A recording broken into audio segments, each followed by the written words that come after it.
araw sa inyo lahat. Mga tulos natin. Nag-spare fishing nga pala tayo. Nangilaw ang tawag sa amin dito. Pag low tide, pag ibas yung maliit yung tubig, yung mga bato-bato, yan. Nangilaw tayo. Tapos hindi ko na napakita sa inyo kasi Kaya ito maganda. umulan, hindi naman waterproof ang ating cellphone kaya hindi natin napakita yung mga actual na panghuli. Yun nga pala yung mga nahuli ko sa Pangilaw. Pangilaw ang tawag sa amin dito. Yan. Limasag.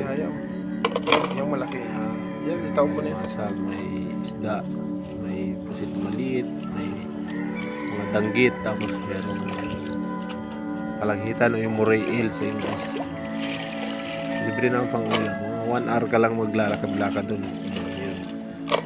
Nakakuha ka na ng mga pangulam. Ganyan lang ang simpleng buhay dito sa probinsya. Simpleng ano, blue crab.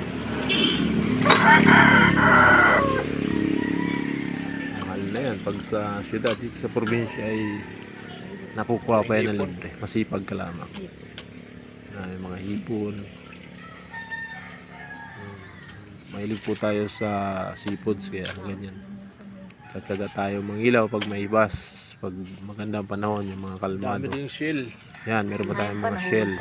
Yan, sahang, tawag sa amin yan. Mga shell, malaki din laman yan. Sasarap yan.